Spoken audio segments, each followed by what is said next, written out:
नमस्कार व्यूअर्स, आपका स्वागत है हमारे कार्यक्रम पैसे की पाठशाला में।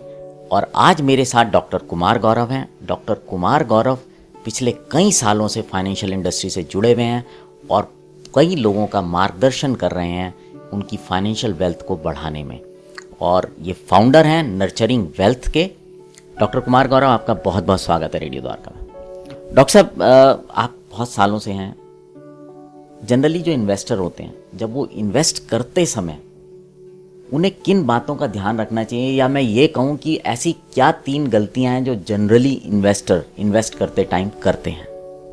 विशाल जी, आपने काफ़ी अहम सवाल किया है, खासकर इस वक्त जब एक तरफ 5.5% की फिक्स डिपॉजिट है और दूसरी तरफ हमारा सेंसेक्स जो आज के दिन 61,000 का आंकड़ा पार कर गया। बड़े सारे नए लोग अभी आए हैं इन्वेस्टमेंट करने के क्षेत्र में, मिलेनियल्स की तादाद काफ़ी बढ़ी है। तो इस समय ये जो 3 गलतियां हैं, उसमें पहली गलती मैं कहूँगा एनालिसिस पैरालिसिस। देखिए, जो ये एक बीमारी है जो पहले तो हमें समझ ही काफ़ी देर से आता है कि हमें फिक्स डिपॉजिट के अलावे नए इनोवेटिव इंस्ट्रूमेंट्स का चुनाव करना चाहिए और उनमें निवेश करना चाहिए। और समझ आने के बाद हम एक करेक्ट टाइमिंग, एक परफेक्ट टाइमिंग का इंतजार करते रहते हैं। गूगल रिसर्च करते हैं, यार दोस्तों से पूछते हैं, नॉन प्रोफेशनल्स जो खाली पहले से निवेश करते आ रहे हैं, अब वो इस क्षेत्र में हैं या नहीं, उनकी सलाह लेते हैं। तो इसमें इसके फलस्वरूप क्या होता है, या तो हम एक अपॉर्चुनिटी को सीज करने से वंचित रह जाते हैं, या हम अपॉर्चुनिटी को साइज नहीं कर पाते। लास्ट ईयर जब बाजार में लोअर सर्किट लगे थे, लोगों ने या तो पैसे नहीं डाले या बहुत कम डाले। तो अगर कम डाले और पैसों का 100% भी रिटर्न आ गया तो आपने साइज नहीं कर पाए, क्योंकि आपका एब्सोल्यूट जो रिटर्न है वो काफ़ी कम हो जाता है। अब मेरा जो दूसरी गलती है वो है गोललेस इन्वेस्टिंग। अब आप देखिए, एक शेर है जो मुझे याद आता है, बस कंडक्टर सी हो गई है जिंदगी यारो, सफर तो रोज का जाना कहीं भी नहीं। अब आप देखिए, बाजार में 2,500 म्यूचुअल फंड प्रोडक्ट्स हैं।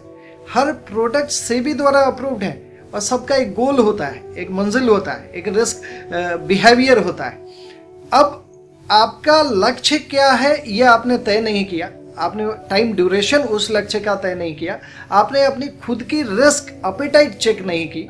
इसके बिना आप एक म्यूचुअल फंड का अगर निवेश करते हैं, so this is called goalless investing, it should be avoided. और जो मेरा थर्ड मिस्टेक है जो हाईलाइट करना चाहूँगा, बहुत सारे लोग म्यूचुअल फंड के ELSS स्कीम में इन्वेस्ट करते हैं और इसका जो उद्देश्य है वो टैक्स को बचाना होता है, ATC टैक्स सेवर।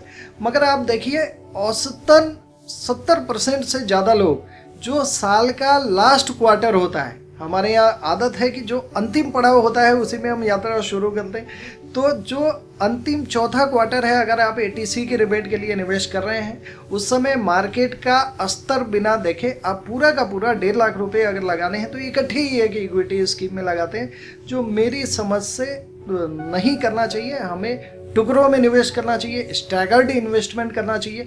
तो अगर मुझे 1.5 लाख पता है कि मुझे एक ELSS स्कीम में लगाना ही है, तो मैं क्यों ना हर क्वार्टर में, 4 क्वार्टर हैं, चारों क्वार्टर में उसका बांट के, डिवाइड करके उसको लगाऊं, तो हमारी स्टैगर्ड इक्विटी इन्वेस्टमेंट भी हो जाएगी और इस मिस्टेक से भी बच जाएंगे।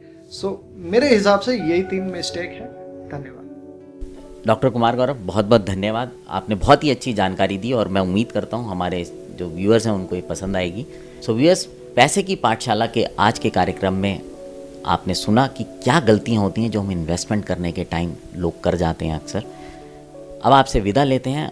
अगर आपको ये कार्यक्रम अच्छा लगे तो इसको शेयर कीजिएगा, इसको लाइक कीजिएगा, रेडियो द्वारका को सब्सक्राइब कीजिएगा। आपके साथ फिर मुलाकात होगी पैसे की पाठशाला में। तब तक बने रहें रेडियो द्वारका के साथ।